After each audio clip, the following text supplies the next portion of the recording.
అందరూ అంటుంటారు కదా, డబ్బు కాదు ముఖ్యం ప్రేమానుబంధాలు అని.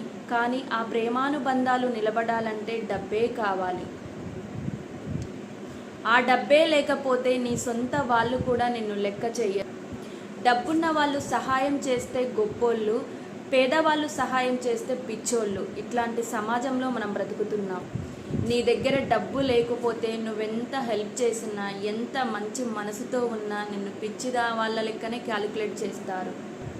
మనిషి మనసును చూసి, వ్యక్తిత్వం చూసి ఎవ్వరు దగ్గరికి రారు. మన దగ్గర ఉన్న డబ్బును చూసే మనకు విలువిస్తారు, మన దగ్గరికి వస్తారు, మనతో ఫ్రెండ్షిప్ చేస్తారు. డబ్బు ఇవ్వలేని సంతోషాలు మనుషులు, మానవత్వం ఇస్తుందని ఈ సొసైటీ ఎప్పుడు గుర్తిస్తుందో ఏమో. డబ్బు అనేది నిజ జీవితంలో వస్తూ ఉంటుంది, పోతూ ఉంటుంది. కానీ మంచి మనుషుల స్నేహం ఎప్పటికీ రాదు. అది వచ్చినప్పుడు మాత్రం వదులుకోవద్దు మూర్ఖత్వంతో. ఓకేనా ఫ్రెండ్స్, ఈ వీడియో మీద మీ అభిప్రాయం ఏంటో మాకు ఖచ్చితంగా కామెంట్ రూపంలో తెలియజేయండి. అలాగే నా వీడియో మీకు నచ్చినట్లయితే ఖచ్చితంగా ఒక లైక్ ఇవ్వండి. నా ఛానల్ని సబ్స్క్రైబ్ చేసుకోండి, నాకు సపోర్ట్ చేయండి. Thank you for watching my video.